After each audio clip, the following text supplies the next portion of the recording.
teman-teman, selamat jumpa lagi di Alkitab ya. Pada malam hari ini, hari Senin 30 Juni 2025. Bukan, kita akan mengupas ayat dari 2 Korintus 1, ayat 3 sampai 5. Dan meskipun ini ayat yang singkat teman-teman, tapi ini adalah ayat yang mendalam gitu ya, tentang bagaimana Tuhan memberi penghiburan gitu ya. Dan seperti biasa saya nggak sendirian, ada Kak Roma. Selamat malam Kak Roma. Selamat malam Kak Yudo, selamat malam seluruh teman-teman Ayo PA. Ya, senang ya ketemu lagi di malam hari ini. Ya. Oke, ya, mohon maaf kalau suara saya agak serak ya nanti. Iya. Ya, Oke. Jadi malam hari ini kita juga akan bersama dengan dua guest kita ya Kak Rom ya. Ada iya. Kak Jonathan dan juga Kak Kia. Oke, kita kenalan dulu deh sama Kia dan juga Jonathan. Nanti bisa perkenalan singkat ya, nama, kota, domisili, gereja, dan juga pelayanannya gitu. Kita mulai dari Kia dulu, silakan Kia. Kak, perkenalkan saya Saskia Donia Seli. Saya dari Batam, gereja di Gereja GKMI, Gereja Kristen Muria Indonesia. Saya sebagai pelayan Tuhan di gereja, yaitu sebagai majelis gereja, dan saya juga melayani di salah satu kampus di Kota Batam. Terima kasih, Kak. Oke, salam kenal Kia. Sekarang giliran Jo. Oke, shalom, salam kenal. Saya Jonathan Aristo. Saya tinggal di Ciledug, Tangerang. Saya sekarang bergereja di GKY Pos Jemaat Alam Sutra, Tangerang, dan melayani juga di gereja tersebut. Oke, salam kenal untuk Jo juga. Dan nanti akan ada saya Roma dan juga Kak Yudo yang akan memandu sebagai host dalam acara PA Online ini ya. Seperti Kak Yudo tadi bilang bahwa tema kita ini penutup dari Juni ya, masih berkaitan dengan healing. Nanti kita akan menggali 2 Korintus 1 ayat 3 sampai 5. Dan kita ada di dalam Alkitab. Mungkin bagi teman-teman yang pertama kali mengikuti Alkitab ini satu pendalaman Alkitab yang kita lakukan untuk kita bisa menggali pasal-pasal yang terkenal yang ada di Alkitab kita. Makanya kita sebut sebagai Alkitab gitu. Selain itu kita menggunakan juga metode supaya penggalian kita juga bisa terstruktur ya. Kita pakai metode SABDA. Apa itu Kak Yun, metode SABDA? Di metode SABDA ini adalah metode yang dibuat oleh Sabda untuk kita bisa menggali Alkitab dengan bertanggung jawab ya teman-teman ya. Jadi dia ada 5 langkah, ada simak, analisa, belajar, doa atau diskusi, dan juga aplikasi. Jadi kita mulai dari teks dan nanti akan berakhir pada transformasi, yaitu kita membuat aplikasi yang konkret untuk kita melakukan dalam kehidupan sehari-hari kita. Oke? Ya. Ya. Kita sudah berkenalan, kita sudah menjelaskan itu Alkitab dan juga SABDA. Sekarang kita akan berdoa ya Kak ya. Kita akan masuk dalam doa pembukaan. Saya akan menghantarkan. Mari kita berdoa. Bapak Surgawi yang baik, kami ucap syukur Tuhan karena Engkau menghadirkan kami kembali dalam Alkitab. Kami ucap syukur Tuhan untuk waktu ini. Kami ucap syukur untuk teknologi yang Tuhan beri dan juga jaringan yang memadai untuk kami bisa bersama-sama menggali Alkitab lewat platform digital yang Tuhan sudah berikan kepada kami ini. Kami berdoa Tuhan untuk kami masing-masing, untuk Kak Roma, dan juga saya, dan juga untuk Kak Kia, dan juga Jo. Kiranya Tuhan Kau memberkati kami masing-masing dalam keadaan kami. Kami mohon Tuhan tutup bungkus kami dalam darah-Mu, dan juga menolong setiap teman-teman yang juga sudah hadir bersama dengan kami dalam PA malam hari ini. Tuhan pakai alat yang kami gunakan, baik itu HP, laptop, maupun apapun yang kami gunakan. Kiranya Tuhan kami bisa menggali, kami bisa belajar dari firman Tuhan malam hari ini, dan juga boleh dipulihkan oleh firman-Mu yang hidup itu. Terima kasih Tuhan Yesus, kami menyerahkan sekali lagi diri kami masing-masing dan juga waktu-waktu ke depan ini. Kiranya roh Tuhan ada pada kami untuk kami bisa memahami firman Tuhan yang hidup ini. Terpuji nama Yesus Kristus Tuhan kami berdoa. Amin. Amin. Oke, sebelum kita akan ngobrol-ngobrol dan mulai PA dengan Kia dan juga Jo, kita akan sedikit overview dulu ya. Nah, teman-teman di rumah juga nanti diperbolehkan banget untuk bisa gabung, untuk bisa memberikan respon ataupun tanggapan, atau mungkin pertanyaan sehubungan dengan ayat yang kita sedang gali. Jadi silakan buka Alkitabnya, mungkin cetak ataupun mungkin di HP, untuk bisa membaca bersama-sama ya.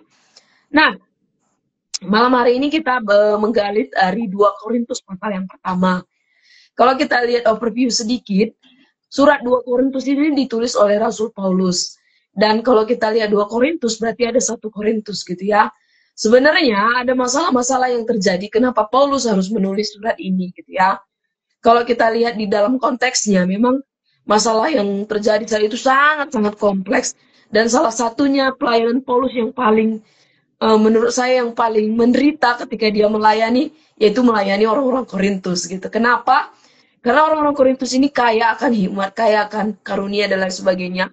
Tetapi di dalam kekayaan itu mereka punya masalah-masalah, yaitu perpecahan, ada pengajaran-pengajaran sesat, ada penyimpangan-penyimpangan yang terjadi, sehingga Paulus harus mendatangi gitu mereka dengan surat yang dikirimkan, sehingga mereka mengerti gitu ya bahwa pengajaran yang diberikan Paulus ini adalah pengajaran yang benar, bukan sama dengan pengajaran palsu yang diberikan oleh pengajar palsu. Dan ketika surat itu datang, mereka terima. Ternyata ada lagi serangan pribadi gitu ya, ketika Paulus cara otoritasnya juga dipertanyakan sebagai rasul. Makanya harus ada surat 2 Korintus gitu ya. Masalah di 1 Korintus selesai, Paulus diserang kembali. Makanya dia menulis secara khusus surat 2 Korintus ini supaya dia memperkenalkan dirinya bahwa dia itu adalah beneran rasul yang dipilih oleh Allah gitu ya. Makanya kalau kita lihat ciri-cirinya, nanti teman-teman bisa buka Alkitab Sabda di situs ataupun di Alkipedia, sudah lengkap di sana ya. Di mana surat 2 Korintus ini tuh banyak sekali ngomongin tentang personal, kehidupan personal Paulus secara pribadi, baik bagaimana dia dipanggil sebagai rasul, dipanggil melayani, dan dia juga menyatakan banyak sekali situasi-situasi yang membuat dia menderita, tetapi Allah tetap memberikan penghiburan dan lain sebagainya. Dan istilah-istilah muncul juga banyak sekali tentang kelemahan, sukacita, air mata, bahaya, kesukaran. Jadi kesannya ini kalau bahasa Jawa bilang mesake banget gitu ya. Sangat kasihan sekali ketika kita membaca surat 1 ataupun 2 Korintus, karena berhubungan banyak dengan penderitaan yang dialami oleh Paulus, tetapi dia tetap melihat itu sebagai kemuliaan yang Allah berikan untuk bisa dilayani gitu. Jadi teman-teman nanti bisa banget untuk bisa pelajari surat 2 Korintus ini secara pribadi. Nah, kalau 2 Korintus pasal 1 sendiri, overview-nya nanti dijelaskan oleh Kak Yudo. Gimana Kak Yudo? Iya. Nah, jadi 2 Korintus pasal 1 ini punya 3 bagian ya. Yang pertama salam dan doa syukur ayat 1 dan 2. Kemudian penjelasan tentang Allah sebagai sumber segala penghiburan ayat 3 sampai 11, dan juga penjelasan Paulus tentang rencana perjalanannya di ayat yang ke-12 sampai 24. Nah, di sini kita bisa melihat bagaimana Paulus memiliki kedekatan bukan hanya dengan orang-orang Korintus, tapi juga dengan orang-orang kudus di seluruh Akaya gitu ya. Itu kayak suatu wilayah yang lebih besar gitu ya, wilayah Yunani bagian selatannya. Nah, itu ditekankan bahwa kasih karunia itu dan damai sejahtera itu berasal dari Allah Bapa dan Tuhan Yesus Kristus. Kemudian pembahasan tentang Bapa yang penuh belas kasihan dan Allah sumber segala penghiburan itu sangat ditekankan di sini, tentang bagaimana Allah itu bukan hanya mengutus, tapi juga dia memberikan penguatan dan penghiburan gitu. Nanti kita akan lebih dalam belajar lebih dalam ya bersama-sama dengan Kak Tia dan Kak Jo. Kemudian juga penjelasan Paulus tentang rencana perjalanan dia gitu. Jadi termasuk juga pembelaan diri tentang bahwa dia itu tidak konsisten atau berubah-ubah gitu. Jadi dia menunjukkan bukti-bukti bahwa dia tulus melayani bukan dengan hikmat dunia, tapi dari hikmat yang dari atas gitu ya. Kemudian dia juga menegaskan bahwa semua janji Allah adalah iya dan amin dalam Kristus. Itu di ayat 20. Jadi ada banyak banget sebenarnya hal-hal yang diajarkan dalam pasal 1 ini. Tapi kita akan berfokus tadi pada bagian tentang Allah yang merupakan sumber penghiburan gitu ya dalam topik hari ini, hidup yang dipulihkan. Oke, kita akan baca bersama dulu 3 ayat yang sangat dalam ini. Mungkin untuk Kak Kia ayat 3 dan 4, kemudian Kak Jo ayat yang kelima ya. Baik Kak, ya 2 Korintus 1 ayat yang ketiga dan ayat yang keempat. Terpujilah Allah Bapa Tuhan kita Yesus Kristus, Bapa yang penuh belas kasihan dan Allah sumber segala penghiburan. Ayat yang keempat, yang menghibur kami dalam segala penderitaan kami, sehingga kami sanggup menghibur mereka yang berada dalam bermacam-macam penderitaan dengan penghiburan yang kami terima sendiri dari Allah. Ayat yang kelima, sebab sama seperti kami mendapat bagian berlimpah-limpah dalam kesengsaraan Kristus, demikian pula oleh Kristus kami menerima penghiburan berlimpah-limpah. Oke. Dikit banget ya ayatnya ya. Tapi paling tidak kita sudah baca secara pribadi dulu, secara konteksnya gitu ya. Nah, kita akan gali bersama-sama dengan langkah yang pertama dulu. Nanti teman-teman di rumah juga sangat bisa untuk sharing ya. Tinggal tulis aja di kolom komentar dan kita pasti akan baca gitu ya. Silakan Kak. Iya. Kita akan masuk ke bagian pertama, yaitu bagian simak, teman-teman. Jadi bagian simak ini kita akan menjawab pertanyaan-pertanyaan yang komprehensif gitu ya, tentang apa yang baru saja kita baca. Oke, untuk yang pertanyaan pertama, untuk Kak Kia, siapa yang disebut Paulus sebagai Bapa Tuhan kita Yesus Kristus dalam ayat yang ketiga, Kak? Ya, Bapa dari Tuhan Yesus Kristus yang disebut dalam 2 Korintus pasal yang pertama ayatnya yang ketiga, kita melihat di ayat yang ketiga yaitu berbicara tentang Allah Tritunggal itu sendiri. Dua pribadi yang disampaikan di dalamnya, yaitu Allah Bapa dan Allah Anak, yaitu Yesus Kristus itu sendiri. Dan di situ Allah menyatakan bahwa mereka adalah Allah yang hidup. Allah ketritunggalan itu Allah yang ada. Seperti itu, Kak. Ya, benar. Jadi kalau di sini bahasa aslinya Allah itu Theos ya, the only and true God, yaitu YHWH yang kita kenal di Perjanjian Lama, tapi di Perjanjian Baru ini disebut sebagai Bapa. Yang di bahasa Yunani itu Pater, itu Bapak, beneran Bapak gitu. Jadi di sini dibilang Bapa Tuhan kita Yesus Kristus. Jadi beneran tadi bilang ada muncul kesan tentang Tritunggal ya, dan itu sudah sepertinya orang yang penerima surat ini itu sudah kenal gitu, atau sudah mengerti pengajaran tentang itu, dan juga ditunjukkan sebagai Bapak yang dalam Tritunggal itu Bapak gitu, Bapak yang menciptakan segala sesuatu yang dikenal oleh orang-orang Yahudi pada zaman itu, dan juga kalau disebutkan Bapak Tuhan kita itu berarti ada relasi gitu dengan jemaat di Korintus gitu ya. Jadi bukan sesuatu yang jauh atau sesuatu yang asing bagi mereka, tapi sesuatu yang dekat dengan apa yang dipahami oleh orang Korintus. Oke, silakan Kak Roma berikutnya. Oke. Nah, di bagian berikutnya masih di ayat 3 juga, kalau kita lihat di bagian B. Jelaskan nih sifat-sifat Allah yang dipuji Paulus kalau dilihat bagian ayat yang ke-3B. Silakan dari Joe. Ya, kalau kita lihat di ayat 3b ya, memang Paulus sudah memperkenalkan secara langsung ya, ucapan syukur ya. Dia memperkenalkan Bapa yang penuh belas kasihan. Dan yang kedua, dia memperkenalkan Allah sumber segala penghiburan gitu. Kalau kita melihat Bapa yang penuh belas kasihan itu apa dalam bahasa aslinya? Belas kasihan sendiri dalam bahasa aslinya itu menggunakan kata oiktirmos. Artinya rahmat, kasih sayang. Nah, menariknya gini, kalau berdasarkan dari persamaan katanya, ini bukan hanya saja orang yang berempati gitu ya, bukan hanya saja orang yang merasa kasih sayang terhadap seseorang, tapi juga mewujudkannya dalam tindakan gitu, menggambarkan bukan hanya berhenti pada perasaan Allah yang iba, tapi juga mengacu kepada tindakan Allah yang konkret sebenarnya terhadap Paulus, terhadap jemaatnya, dan kita tentunya, jemaat-jemaat Allah pada saat ini. Nah, yang kedua, Paulus memperkenalkan Allah sebagai Allah yang sumber segala penghiburan gitu. Penghiburan di sini menggunakan kata parakalesis, artinya nasihat atau dorongan gitu. Nah, jadi kita bisa melihat bahwa ini menarik banget. Paulus memperkenalkan Allah yang penuh kasih, Allah yang sumber penghiburan itu di awal. Artinya dia itu udah mengalami. Dia bukan membujuk Tuhan untuk menunjukkan belas kasih, dia bukan membujuk Tuhan untuk menunjukkan penghiburannya, tapi dia sudah mengalami terlebih dahulu, makanya dia taruh di awal. Dan harusnya kita bagian selanjutnya bisa lebih dalam lagi nih, bahas tentang penghiburan itu sendiri. Tadi kan aku udah jelasin tentang nasihat, tentang dorongan, parakalisis itu sendiri. Tapi mungkin di bagian analisa kita bisa lebih dalam lagi mengenai hal itu. Benar. Gitu, seperti itu. Oke, jadi sebenarnya dalam satu ayat ini tuh udah dapat syarat dengan banyak makna ya.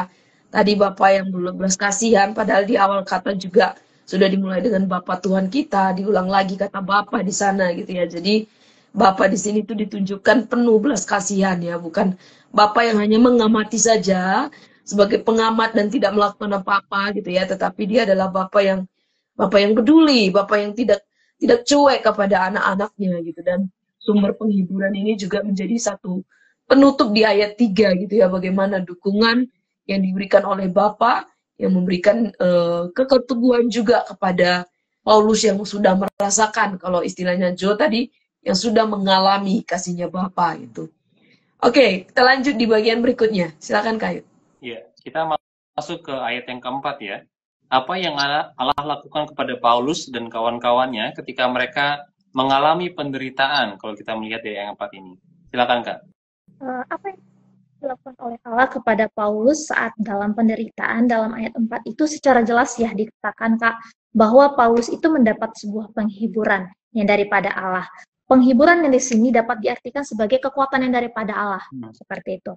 Dalam penderitaan yang sangat sulit, hanya karena memberitakan Injil pun, Paulus itu tidak menyerah, karena Tuhan itu tolong dia. Nanti di selanjutnya akan jelaskan penderitaan itu dalam bahasa aslinya, dan secara jelas, secara gamblang itu kita akan jelaskan di selanjutnya seperti itu. Tapi di sini dikatakan bahwa Paulus, Allah memberikan penghiburan kepada Paulus itu berupa kekuatan yang daripada Allah itu sendiri. Begitu Kak.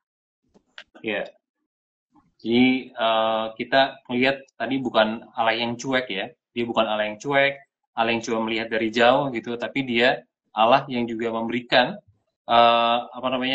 penghiburan gitu ya kepada orang yang diutusnya gitu. Kalau tadi kita lihat di Kak Jo tadi juga dibilang itu bukan suatu yang yang simple gitu. Dia paraklesis atau parakaleo gitu ya, itu memberikan penghiburan, tapi ada juga kalau di bahasa Latin itu ada fortis. Itu nuansanya bukan lagi kayak penghiburan, tapi memberikan semangat atau keberanian gitu dalam memberitakan Injil. Oke, berikutnya Kak Roma. Nah, sekarang nih, karena Paulus ini suka banget ya main kata. Kita lanjut. Untuk tujuan apa Allah menghibur mereka yang berada dalam bermacam-macam penderitaan? Masih di ayat 4. Silakan, Jo. Ya, kalau kita lihat di ayat 4, dikatakan yang menghibur kami dalam segala penderitaan kami, sehingga kami sanggup menghibur mereka, gitu ya. Nah, jadi kalau kita lihat, pertama Paulus menerima penghiburan dari Tuhan, gitu ya. Tapi ternyata penghiburan itu sendiri nggak berhenti di Paulus, tapi berlanjut kepada orang lain.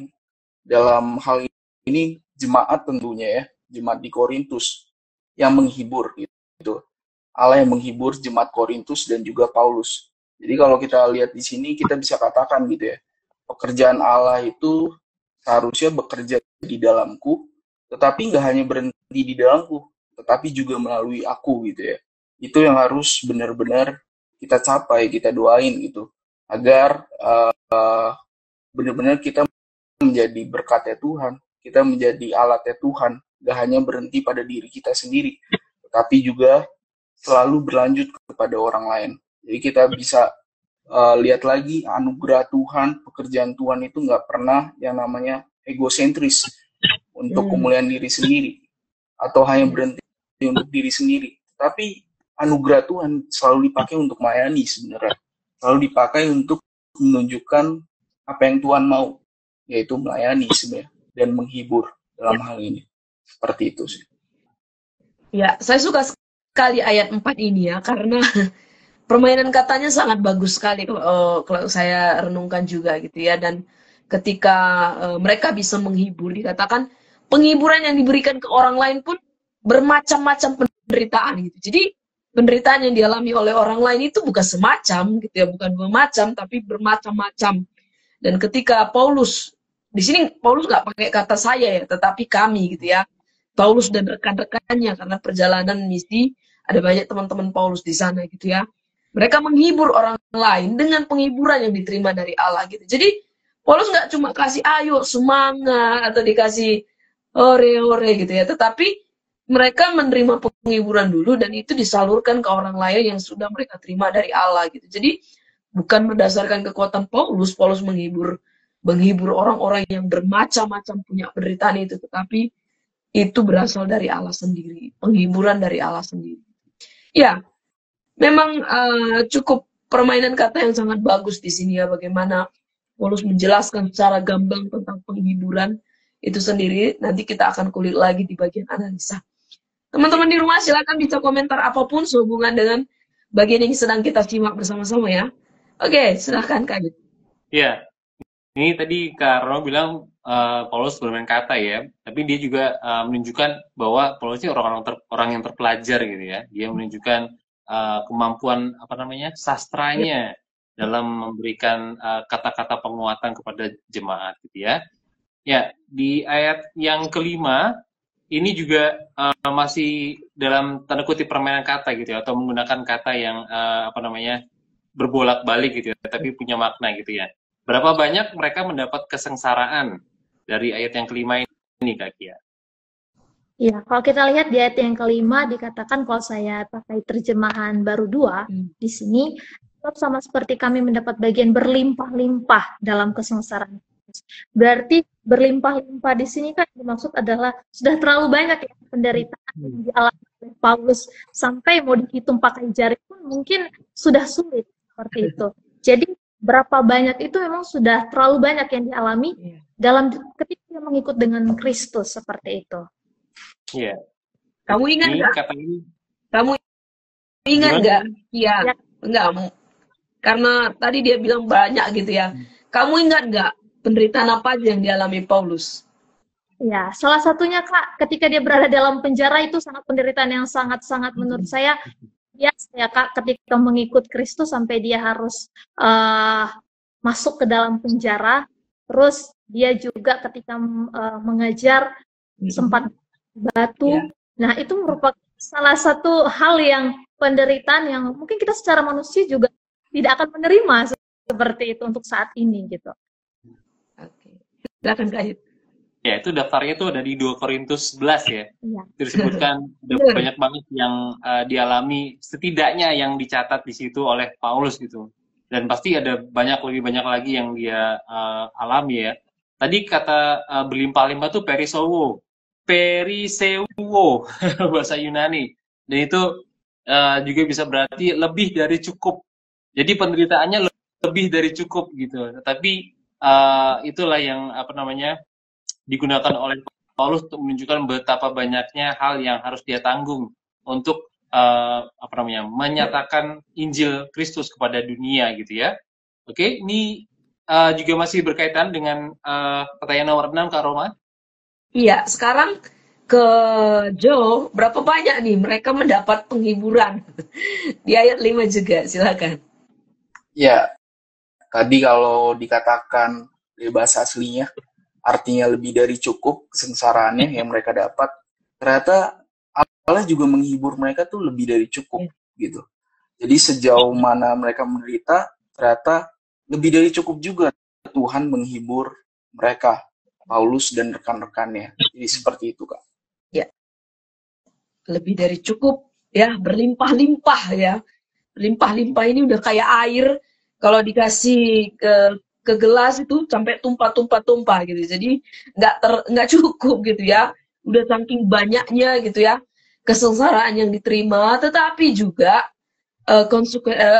dampaknya juga mereka menerima penghiburan yang berlimpah-limpah gitu. Jadi dan penghiburan ini pun bukan mereka terima karena diri mereka gitu ya, tetapi dikatakan sekali lagi di sini Allah yang aktif ya. Mereka terima gitu ya dari Allah berlimpah-limpah. Ya, ini yang luar biasa yang menurut saya pekerjaan Allah yang hanya dimiliki oleh orang-orang yang ada di dalam Kristus gitu. Dan konsep ini tuh nggak dimengerti oleh banyak orang, bahkan orang Kristen sendiri tuh kadang susah menerima yang namanya penderitaan dan akan mendapatkan penghiburan yang berlimpah-limpah karena sudah menolak dulu konsep penderitaan. Ya, silakan Kak Yud. Iya, kita akan masuk ke bagian kedua ya. Kita akan menganalisa kembali ke Kak Kia. Kata penghiburan dan menghibur diulang beberapa kali dalam 2 Korintus 1 ayat 3 sampai 5. Apa artinya? Iya. Kata penghiburan ketika kita melihat dalam teks 2 Korintus 1 ayat 3 sampai 5 ini, kata penghiburan itu diulang memang sebanyak 4 kali, Kak. Tapi kalau kita baca dari 2 Korintus 1 ayat 3 sampai ayatnya 11, itu ada diulang beberapa kali seperti itu. Penghiburan seperti tadi yang disampaikan dalam teks ini itu ketika kita lihat dalam bahasa aslinya menggunakan kata parakleseos atau paraklesis gitu ya. Dalam bahasa Inggris comfort, dia memberikan kenyamanan itu. Dia ulang berapa kali berarti menjadi sebuah penekanan penting sebenarnya. Penekanan penting bagi kita dan berbicara tentang penghiburan atau paraklesis ini berarti berbicara tentang sebuah tindakan ya yang dilakukan. Paraklesis merujuk kepada kalau dalam ketritunggalan Allah itu kepada Roh Kudus. Penghiburan memiliki peran itu memberikan penghiburan seperti itu atau yang menghibur. Nah, dalam Kamus Besar Bahasa Indonesia ketika saya gali, penghiburan ini adalah memberikan sebuah dukungan, kekuatan kepada orang yang sedang mengalami kesulitan. Jadi kata ini diulang sebanyak 4 kali dalam teks ini, berarti ada penekanan penting bahwa ada sebuah tindakan seperti, dan tindakan itu Tuhan nyatakan kepada Paulus secara pribadi, yaitu memberikan dia penghiburan, sehingga dia mampu menghibur orang lain. Dalam Alkitab, kata penghiburan ini adalah sebuah janji. Dalam Alkitab juga jelas bahwa sebelum Yesus naik ke surga, ada janji yang diberikan kepada murid-murid ya Kak.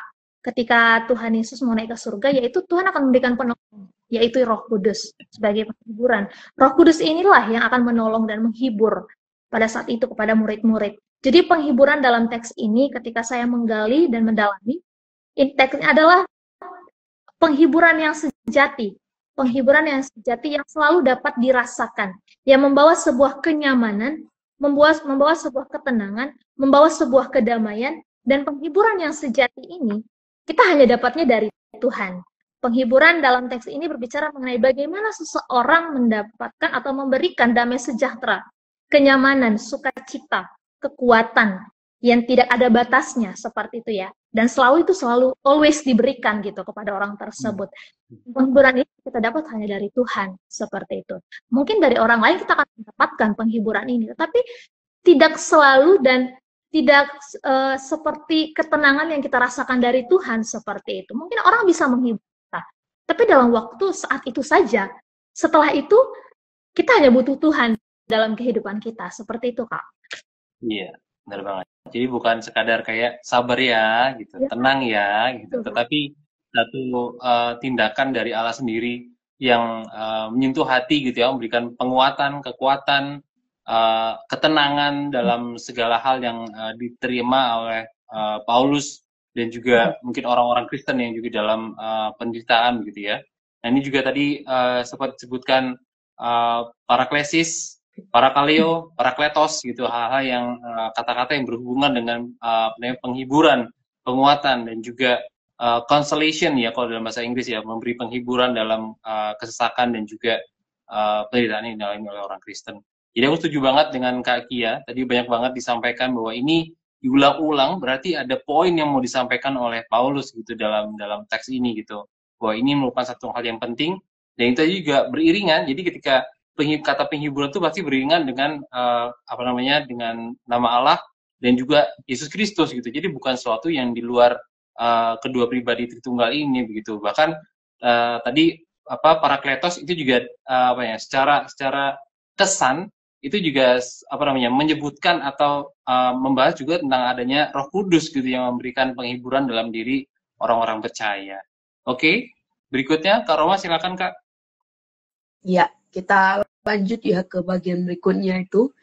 Selain penghiburan, kata penderitaan dan kesengsaraan itu juga diulang loh dalam 3 ayat ini. Nah, menurut Joe yang sudah belajar nih, apa arti kata penderitaan dan kesengsaraan di 3 ayat ini? Silakan. Ya, jadi kalau kita lihat di ketiga ayat ini memang Paulus menggunakan kata penderitaan dan kesengsaraan ya. Kalau penderitaan itu sendiri dalam bahasa Yunani-nya menggunakan kata lipsis ya, artinya menekan atau menghancurkan. Sedangkan kalau Yesus, kesengsaraan Yesus berbeda ya, bukan lipsis tapi patema. Itu digunakan hanya untuk Yesus gitu ya. Kalau kita melihat gitu ya, sebenarnya ada perbedaan gitu antara penderitaan kita dan kesengsaraan Yesus. Kalau Yesus sengsara karena ia menjalani hukuman gitu. Dan menariknya hukuman itu bukan karena kesalahan, pelanggaran atau dosanya, tapi dia menjalani hukuman mati itu karena pelanggaran dan dosa kita sebenarnya. Namun ia menjalani secara volunteer gitu, secara rela menjalani penderitaan itu. Dan kalau kita menderita, ya karena kita sudah bersatu dalam Kristus, kita menikmati juga penderitaannya. Mungkin bisa kita singgung lagi tentang doktrin union with Christ ya, satuan dengan Kristus. Namun penderitaan kita di sini beda ya, bukan dihukum gitu, bukan karena alasannya kita dihukum Tuhan. Karena yang dihukum Tuhan pada masa perjanjian baru sampai sekarang, ya cuma Yesus. Dan ia menjalani hukuman itu bukan karena dosanya, tapi karena dosa kita. Dan ia rela melakukannya untuk kita. Balik lagi, kita menderita karena apa? Why-nya karena penderitaan bisa dipakai Allah sebagai sarana kasih karunia sebenarnya. Semakin kita menderita, semakin kita bisa mengenal kasih karunia Allah gitu ya. Makanya di ayat-ayat sebelumnya kita bisa melihat berlimpah-limpah penderitaan, tapi berlimpah-limpah juga penghiburan. Bagaimana kita bisa tahu penghiburan dari Allah kalau kita tidak menderita gitu. Jadi ada perbedaan di antara penderitaan kita dan kesengsaraan Yesus. Seperti itu, Kak. Ya, jelas sekali ya, penderitaan dan kesengsaraan di sini tuh secara gamblang dijelaskan oleh Paulus bahwa ini adalah satu perjalanan dari iman gitu ya. Jadi kalau kita melihat ada istilah yang namanya teologi kemakmuran, berarti ini sangat kontras nih dengan dengan teologi penderitaan gitu ya. Bagaimana perjalanan ini iman dalam mengikut Yesus, apalagi tadi sudah bersatu dengan kesengsaraan yang dialami oleh Yesus, ya itu akan mendatangkan penghiburan tersendiri juga bagi orang-orang yang menderita. Bukan karena ini penderitaan ini bermacam-macam ya. Nanti kita pikir ketika kita menderita, oh ini karena perjalanan yang iman. Nah, perlu dicek, perlu dievaluasi. Bisa saja itu karena dosa-dosa. Bisa saja itu karena hubungan relasi kita yang kurang dengan Tuhan gitu ya. Tetapi memang kalau kita belajar dalam konteks ini tadi setuju dengan kata Joe bahwa penderitaan yang di sini tuh adalah satu proses gitu ya, satu proses ketika kita bisa mengikut Tuhan gitu. Sehingga pelayanan kita juga, pelayanan Paulus dan rekan-rekannya juga bisa maksimal untuk bisa mampu menghibur orang-orang juga yang menderita, orang-orang yang sengsara saat itu. Ya, ini ada satu tanggapan sih dari Mili, saya bacakan dulu ya, tentang penghiburan yang tadi sempat dibahas. Penghiburan dari Tuhan itu bukan cuma bikin hati kita tenang sesaat, tapi kasih kita kekuatan supaya kita bisa tetap kuat menghadapi masalah dan bahkan bisa bantu orang lain yang lagi susah juga. Ya, setuju ya, kekuatan karena para krisis tadi kalau satu sisi juga ngomongin Roh Kudus itu memberikan kuasa, dan kuasa itu dunamos gitu ya, yang menggerakkan gitu, yang memberikan daya ledak yang besar dan sehingga kita bisa kuat menjalani penderitaan ketika Tuhan menghiburkan kita gitu. Ya, lanjut Kak Yud. Iya. Kita masuk ke bagian ketiga, teman-teman. Kita akan belajar, akan menyimpulkan. Nah, tadi kita udah belajar tentang penderitaan, kita juga udah belajar tentang penghiburan yang berlimpah-limpah. Nah, Kak Kia, pelajaran apa yang Kak Kia dapetin dari penderitaan yang dialami oleh Paulus dan juga kawan-kawannya, Kak? Ya, pelajaran yang dapat saya ambil ya dari penderitaan Paulus dalam ayat ini, yang pertama itu keteguhan iman Paulus. Paulus memiliki keteguhan iman yang sangat luar biasa di sini, Kak. Dalam berbagai penderitaan yang dia alami, dia tidak sedikit pun meninggalkan Tuhan.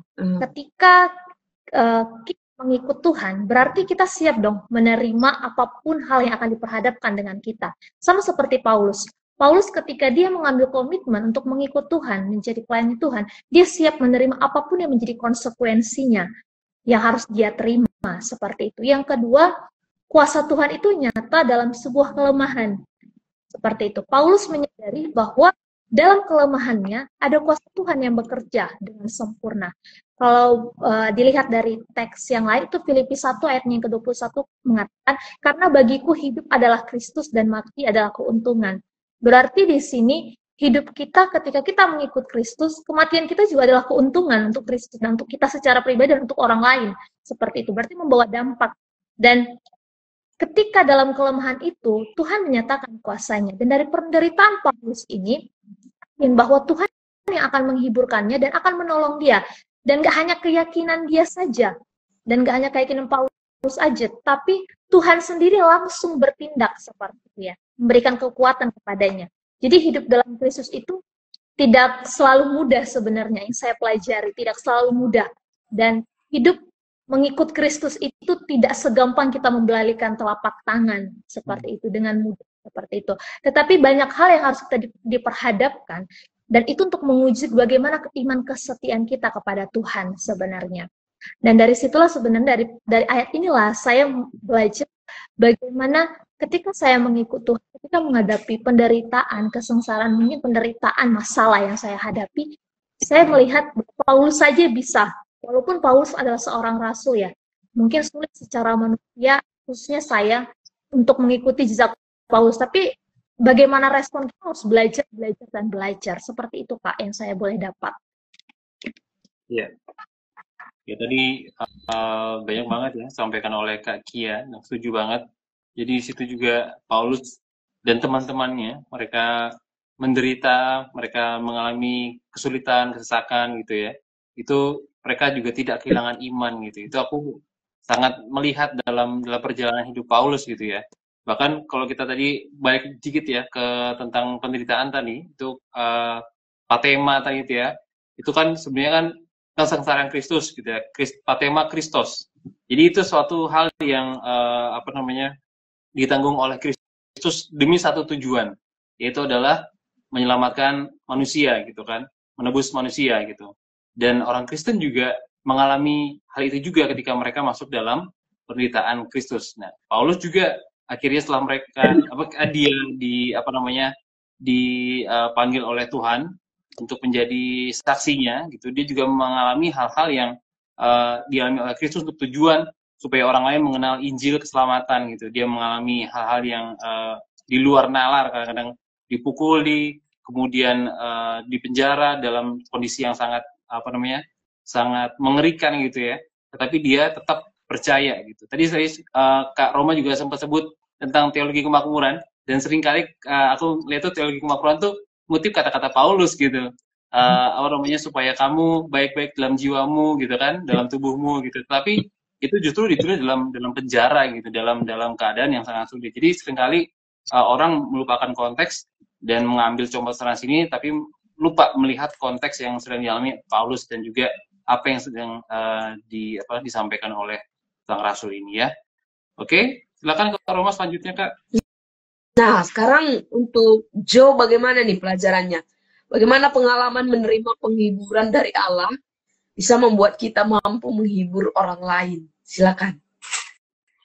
Ya, kalau kita lihat dari ayat-ayat yang udah kita baca, pertama kalinya Paulus itu memperkenalkan Allah yang penuh, Bapa yang penuh belas kasihan, dan Allah yang menghibur gitu ya, memberikan penghiburan. Tapi kalau kita lihat secara konteksnya mungkin yang seperti udah Kak Yuda atau Kak Roma juga udah paparkan gitu ya. Jadi Paulus ini sebenarnya banyak banget masalahnya dalam pelayanan gitu ya. Dia didesak dari berbagai pihak gitu ya. Jadi kita bisa katakan seharusnya dia lelah secara mental dan spiritual gitu. Tapi nyatanya dia pada akhirnya menerima penghiburan itu gitu ya.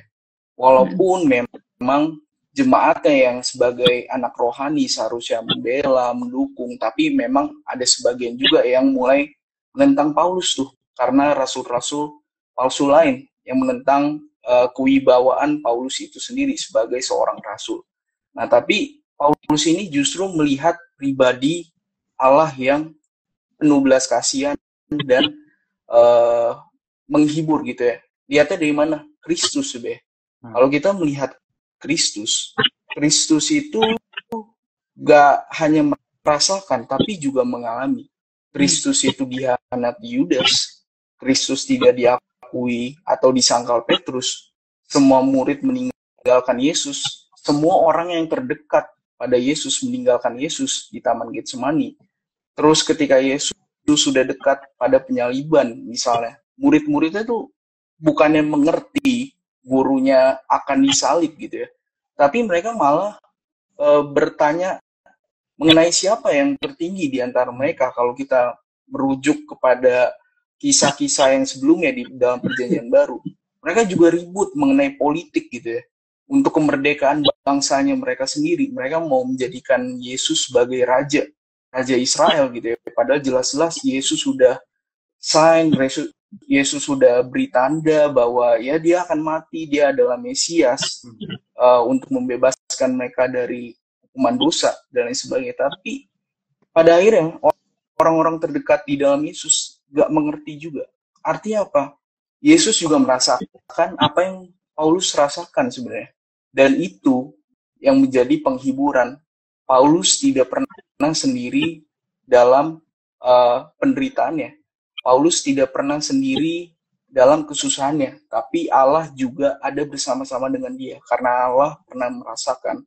Dan ketika hal itu udah dialami ya, bisa di-share penghiburan itu. Kristus yang sudah bekerja itu, Kristus yang sudah disalib itu, Kristus yang mengasihi, Kristus yang tidak pernah meninggalkan barang sedetik pun, itu bisa di-share sebagai untuk menghibur orang lain, tentunya jemaat dalam hal ini. Mungkin seperti itu, Kak. Oke, thank you untuk penjelasannya ya. Jadi ke belakang sedikit ya, melihat tentang bagaimana tentang Yesus gitu ya. Jadi dari Yesus ke Paulus, ke murid-muridnya, sekarang ke kita gitu ya. Jadi turun-temurun. Dan kita lihat bagaimana pengalaman penghiburan yang diterima gitu ya oleh Paulus, itu bisa membuat dia mampu juga menghibur orang lain. Jadi yang saya bisa simpulkan dari apa yang dikatakan Joe, sebenarnya di sini belajar tentang hati hamba gitu ya. Bagaimana kita mengerti bahwa kita adalah hamba, kita adalah, kalau dibilang dalam bahasa aslinya itu, kita itu cuma keset gitu ya. Kita itu bukan tuan gitu ya. Kita adalah hamba yang melayani, yang bisa terluka, yang bisa membuat kita juga mungkin melewati babak-babak yang tidak enak gitu dalam hidup. Tetapi dikatakan sekali lagi, dalam kesulitan itu ada penghiburan, dan itu tuh dialami oleh pasti dialami oleh orang-orang yang benar-benar dekat dengan Tuhan gitu. Orang-orang yang benar-benar konsisten menjaga hubungan dengan Tuhan. Pasti orang-orang yang dekat dengan Tuhan itu badai untuk iman itu juga akan semakin besar gitu. Tapi orang-orang yang hidupnya nyaman, santai, kalau iblis bilang itu bolonya, itu temannya gitu. Dia nggak akan cari bahan lain untuk bisa menggoyahkan gitu. Tetapi orang yang dekat dengan Tuhan itu biasanya akan lebih diuji lagi, supaya orang itu semakin punya hati hamba gitu ya. Seperti Paulus ya, dia harus dikatakan menerima duri dalam daging, walaupun banyak penafsiran di sana ini gitu ya tentang duri dalam daging, tapi itu menjadi satu dikatakan sebagai satu sarana supaya dia tetap dalam pelayanan dan tidak sombong gitu ya, untuk tetap bisa menuntaskan pelayanan yang Tuhan berikan. Salah satunya itu menghiburkan orang-orang yang juga menderita dan sengsara, karena dia juga secara pribadi sudah mengalaminya di dalam Yesus Kristus gitu. Ya, ini ada tanggapan sebenarnya juga. Mungkin saya bacakan dulu ya teman-teman, dari Nani Bentul. Karena kita ngalami secara pribadi, bukan sekedar teori tentang kasih dan kekuatan Tuhan. Ketika kita sudah merasakan sendiri kekuatan dari Tuhan itu, kita bisa bagikan kepada orang lain dengan cara yang penuh empati dan pengertian. Jadi kata kunci di sini tuh ngalamin gitu ya. Orang yang sudah ngalamin kasih Tuhan dan orang yang sudah ada di dalam itu, pasti bisa menghiburkan orang lain karena juga sudah mengalami. Dan itu adalah sebuah ketulusan, bukan dibuat-buat, bukan pencitraan gitu ya. Nah, ini tanggapan dari Ibu Evi. Dalam kelemahan Paulus, kuasa Allah berkuasa dalamnya. Itu berlaku juga bagi kita. Amin. Betul sekali ya. Kuasa Allah itu melingkupi Paulus dan juga kita semasa sekarang. Silakan Kak Yu. Oke, kita masuk ke bagian yang keempat, teman-teman. Kami juga mengundang teman-teman untuk terus ya kirimkan komentar, pertanyaan, juga boleh jawab juga pertanyaan kita. Jadi bagian keempat ini kita akan berdiskusi, ya. Kia, pertanyaannya adalah mengapa Allah membiarkan orang-orang percaya mengalami penderitaan? Tidak sanggupkah Dia melepaskan mereka dari penderitaan? Silakan Kak Kia. Ya, mengapa Allah membiarkan orang-orang percaya mengalami penderitaan dan tidak sanggupkah Dia melepaskan mereka dari penderitaan? Ya, ketika saya membaca ayat ini, saya melihat bahwa bukan Allah tidak sanggup untuk melepaskan kita dari penderitaan, tetapi dan bukan juga karena Allah mau membiarkan kita yang mengalami penderitaan, tetapi ketika kita mengalami penderitaan, Tuhan mau menunjukkan kuasanya sendiri, seperti itu dalam kehidupan kita, secara pribadi, lepas pribadi. Penderitaan itu membawa kita untuk belajar terus mengandalkan Tuhan. Di dalam penderitaan, kita menemukan kerendahan hati kita di hadapan Tuhan. Dan karena dalam penderitaan itulah kita memahami dan melihat besarnya kasih Tuhan atas kehidupan kita. Seperti itu.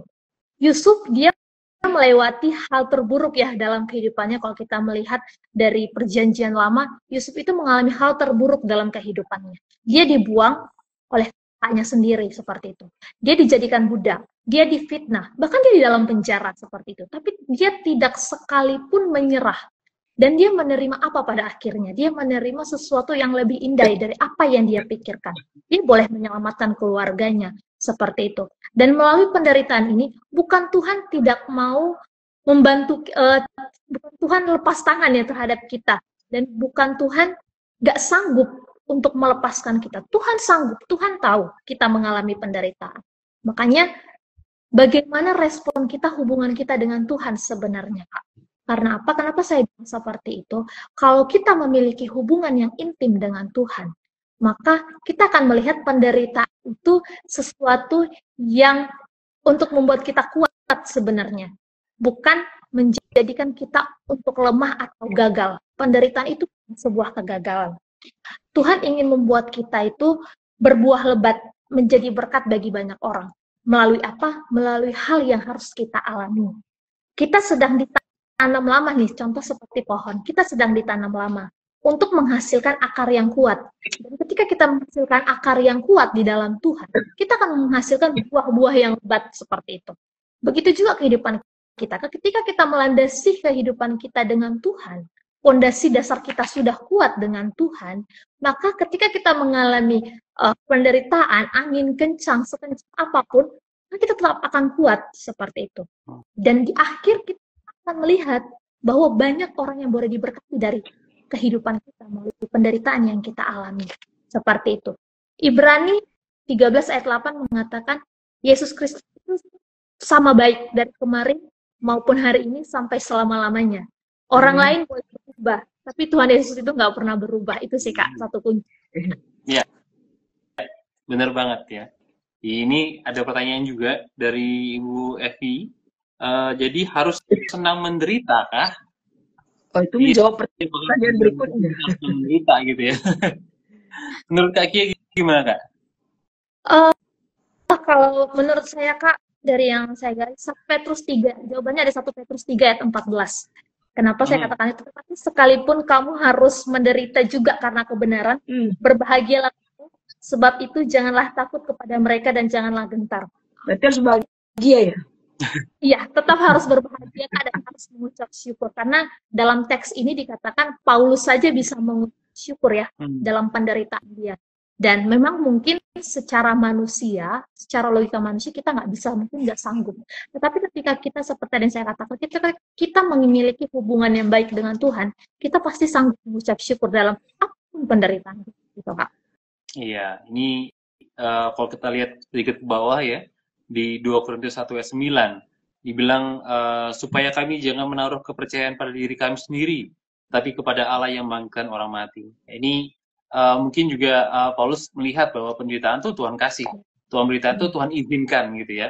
Dalam dunia yang sudah jatuh dalam dosa itu hal yang wajar gitu penderitaan itu. Tapi kalau yang aku melihat dan membaca kehidupan Paulus tuh nggak pahit gitu. Dia menderita ini dan itu, dia disesah, dia dipenjara gitu.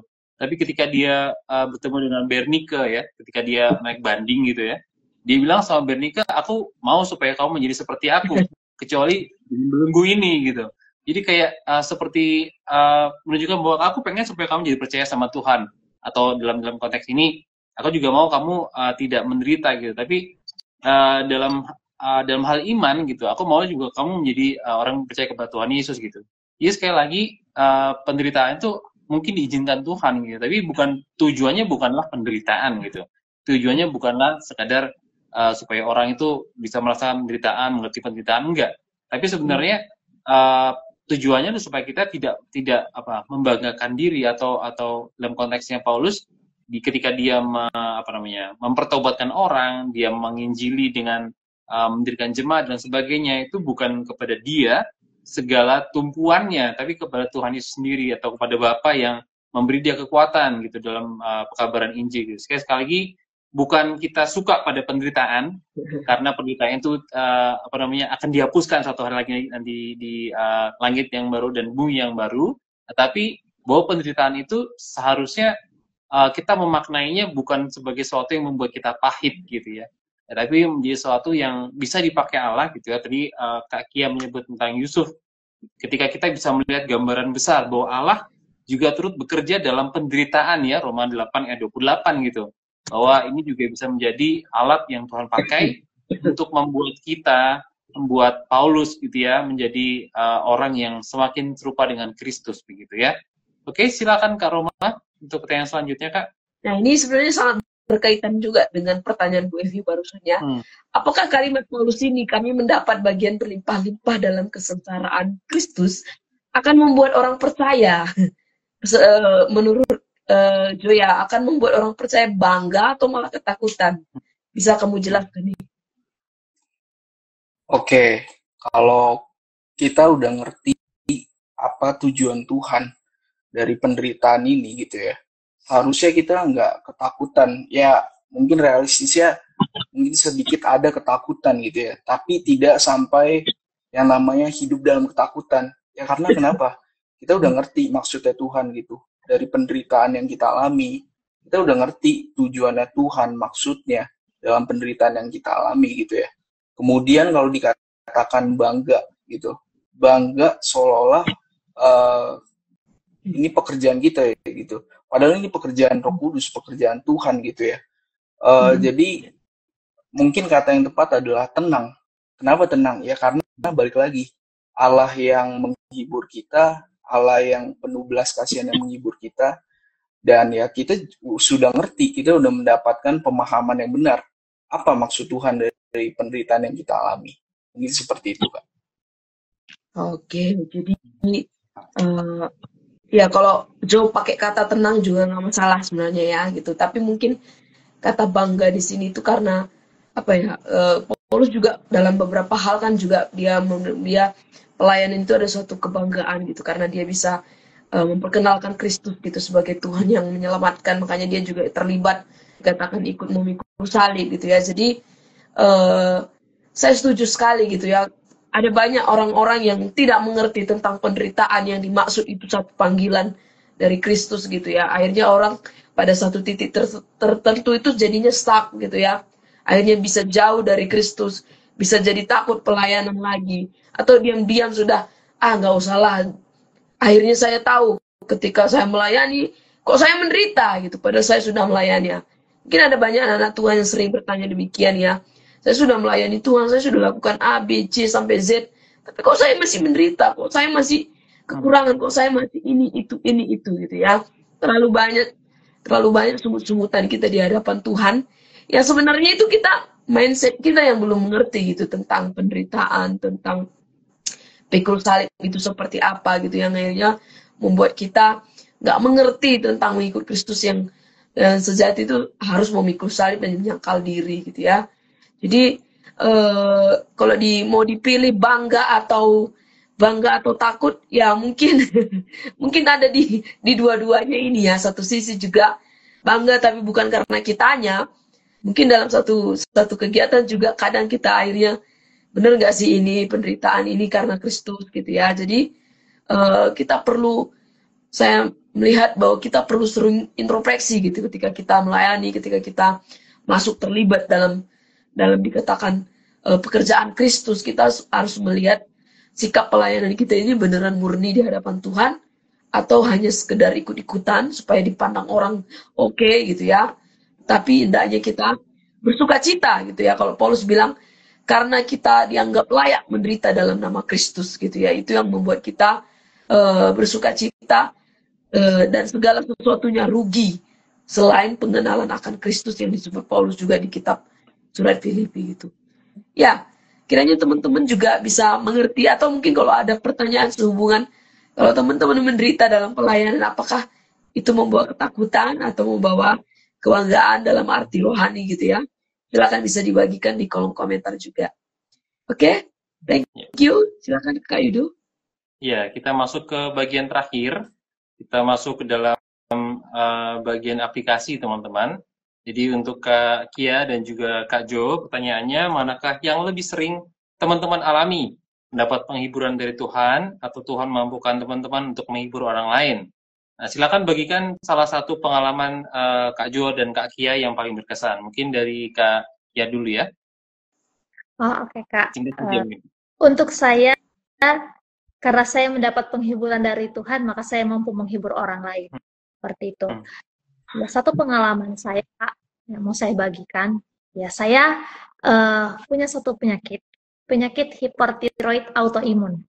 Mungkin secara medis sulit untuk menemukan obat untuk penyakit itu. Dan saya sudah beberapa kali keluar masuk dari rumah sakit di Batam. Dan sampai dinyatakan saya itu punya hipertiroid autoimun. Sebelum saya mendapatkan penyakit ini dan didiagnosa penyakit ini, Kak, 2 tahun yang lalu saya itu kena penyakit kista. Saya masih gadis, masih single, belum berkeluarga. Secara manusia ketika saya mendapatkan kista, pikiran saya itu kemana-mana ya, seperti itu. Mungkin tidak dalam langkah selanjutnya tidak seperti itu.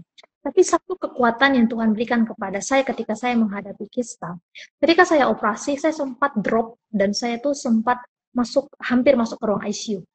Hampir 4 jam. Saya itu tidak sadar seperti itu. Tapi yang saya ingat ketika sebelum masuk ruang operasi, saya bilang sama Tuhan, saya ini hanya untuk melayani Tuhan. Seperti itu. Jadi ketika saya menderita, ketika saya mengalami hal ini, maka Tuhan akan sanggupkan saya melewati hal ini juga. Seperti itu ya. Dan menjadi pengalaman pribadi saya selama hampir 1 tahun saya bergumul setelah operasi, saya itu hampir pendarahan setiap bulannya.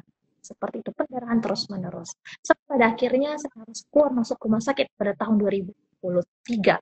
Dan hal yang tidak mudah untuk saya secara perempuan, mungkin Kak Roma juga, kalau misal perempuan ya Kak, agak sulit untuk saya menghadapinya.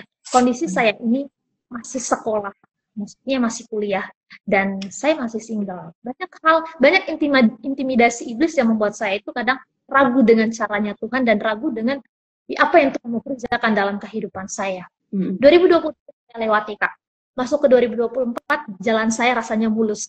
Tidak ada masalah, tidak ada ini. Masuk ke 2025, ternyata saya didiagnosa hipertiroid autoimun. Memang saya nggak mampu, Kak. Jujur, saya hidup dari keluarga hamba. Tapi keluarga hamba Tuhan tidak menentukan kita bahwa kita itu mampu dan sanggup melewati penderitaan. Seperti itu. Kalau kita memiliki seorang orang tua yang hamba Tuhan besar sekalipun, itu tidak akan menentukan kita bisa melewati itu sebenarnya. Jadi dari situ saya selalu mencoba bagaimana saya selalu menempatkan Tuhan di samping saya. Mungkin yang seperti dikatakan Kak Roma tadi ya, penderitaan itu bisa dikarenakan karena dosa kita juga. Seperti itu. Jadi saya coba flashback dengan kehidupan saya dulu seperti itu. Ketika saya diperhadapkan ini Kak, saya selalu membuat dan berkomitmen dalam diri saya, tersenyumlah ketika kamu berada di depan semua orang, apapun penderitaan kamu, karena Tuhan akan mampukan kamu melewati. Itu menjadi konsep pemikiran saya, Kak. Sampai pada akhirnya, ketika Kak, ada satu kejadian bersama dengan seorang teman saya, dan membuat saya ketika mengalami di masa saya sedang membutuhkan penghiburan, membutuhkan kekuatan, saya harus mampu menghibur teman saya dan harus mampu memberikan kekuatan kepada saya.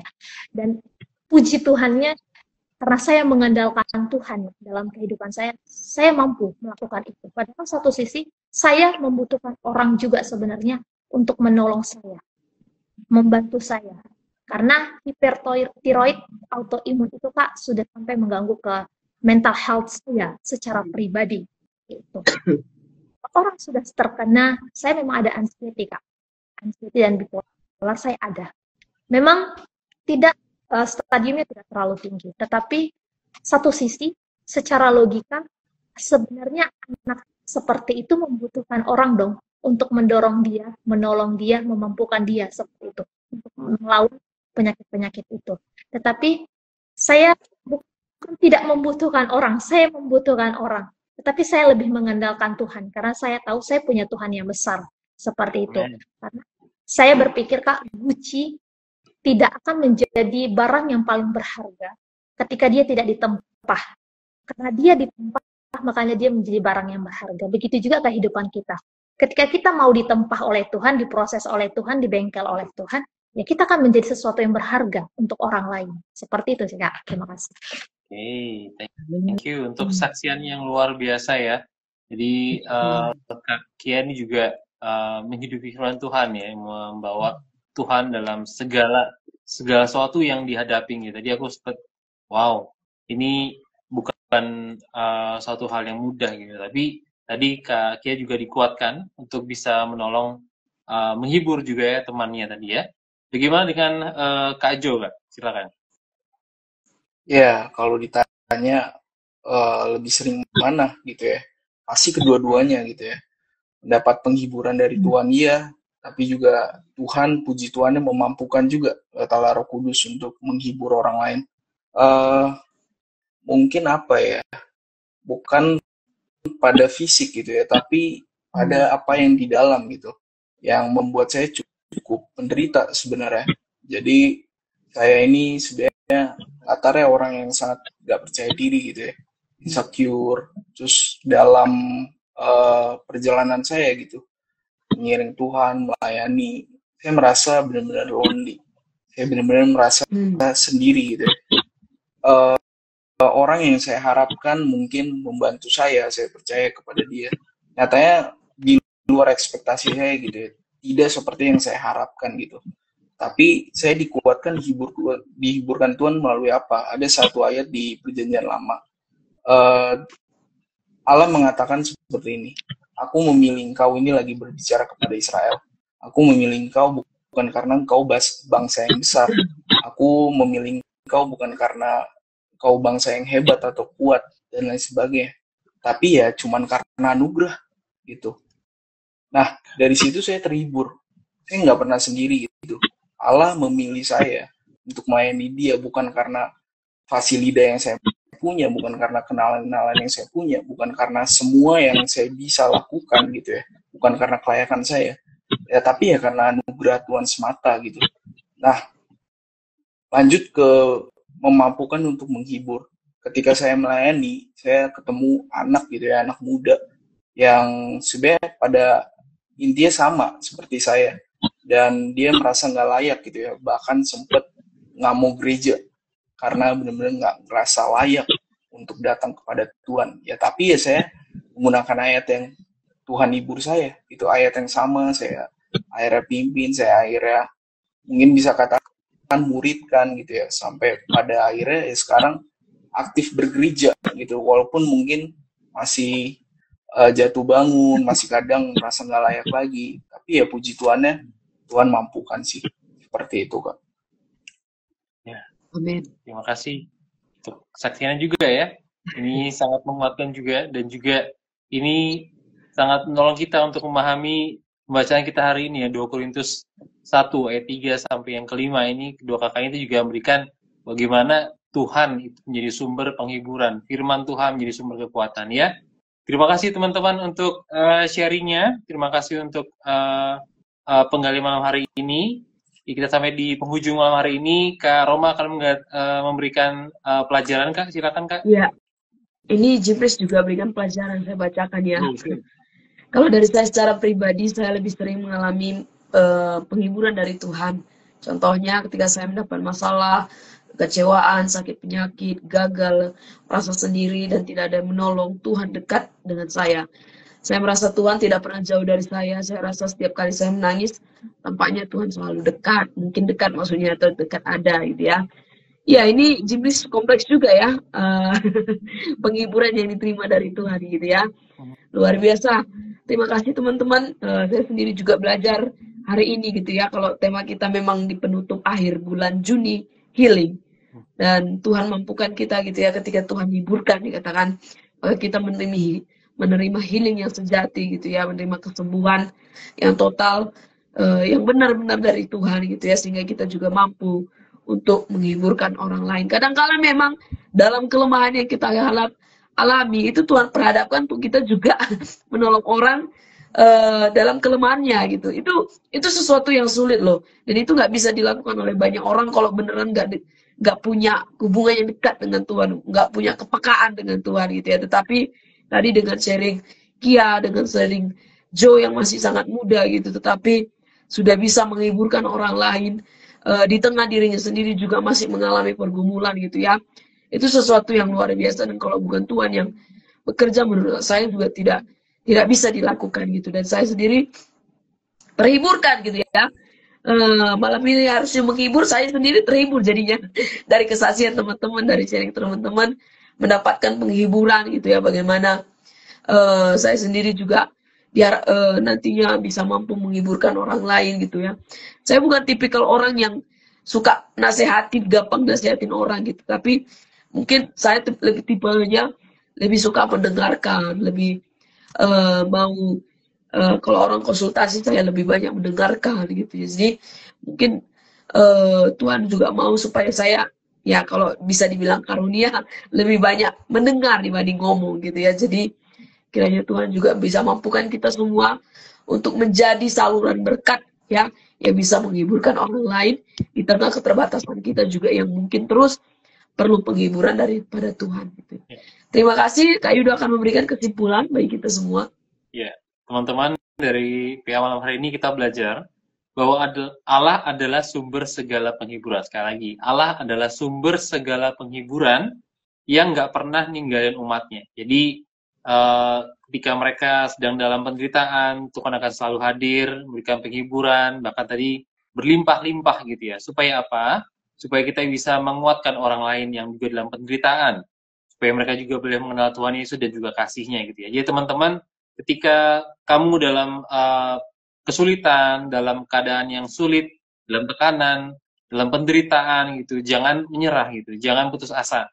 Tuhan selalu dekat, Tuhan selalu ada, tetapi bukan untuk supaya kita menjadi sukacita saja, tidak, tapi supaya kita menjadi saluran berkat, saluran sukacita juga bagi orang lain yang membutuhkan. Jadi teman-teman, teruslah bersandar pada Tuhan, teruslah berharap pada Dia, dan teruslah menjadi saluran sukacita bagi orang lain. Amin. Kita akan tutup ya serangkaian Alkitab kita. Saya minta Jonathan ya bisa tutup dalam doa deh. Oke, mari kita bersatu dalam doa. Tuhan Yesus, terima kasih, kami bersyukur bahwa kami sudah belajar mengenai Engkau adalah Allah yang bermurah hati, Engkau adalah Allah yang berbelas kasih di dalam hidup kami, Engkau adalah Allah yang menjadi sumber penghiburan kami, dan kami mau minta ampun Tuhan kalau mungkin sebelumnya kami menjadikan hal-hal lain, hal-hal yang fana menjadi sumber penghiburan kami. Tapi kami mau berbalik. Hari ini juga kami mau berkomitmen untuk menjadikan Allah sebagai satu-satunya sumber penghiburan kami. Dan Tuhan, kiranya juga kami dapat menghibur. Engkau dapat memakai kami untuk menghibur orang lain, tentunya di dalam Kristus. Engkau juga dapat memakai kami untuk memperkenalkan Injil yang sejati, Yesus yang mati, Yesus yang bangkit, Yesus yang naik ke sorga, untuk kami orang-orang berdosa ini Tuhan. Dan kiranya juga Tuhan Kau pakai akun Instagram ini Alkitab sebagai sarana Engkau untuk memperkenalkan Injil-Mu, untuk menyebarkan lagi kabar baik kepada banyak orang, Tuhan Yesus. Dan kami tutup acara ini dalam nama Yesus. Haleluya. Amin. Amin. Amin. Thank you banyak. Ya, Jonathan, sampai ketemu dan kesempatan. Thank you. Sampai ketemu lagi teman-teman. Ya. Salam Alkitab. Ayo PA. Oke, teman-teman, minggu depan kita akan ketemu lagi ya, pengumuman di dalam Alkitab, dan minggu depan kita masuk tema yang baru. Sepanjang bulan Juli kita akan membahas tentang anak. Semua yang berhubungan dengan anak yang ada di dalam Alkitab ya. Jadi silakan teman-teman hadir 19.30 di Instagram AYUPA dan juga MLT. Nanti silakan bisa bergabung. Kita akan menggali topik Yesus dan anak-anak yang terdapat dari Mazmur Markus 10 ayat 13 sampai 16. Nanti kalau teman-teman ingin sebagai guest seperti Kia dan juga Joe, silakan kontak AYUPA atau medsos dari Yayasan Sabda. Banyak sekali jalur-jalurnya. Hubungi kita, nanti kita akan follow up. Teman-teman bisa belajar bertumbuh bersama-sama melalui program Alkitab ini.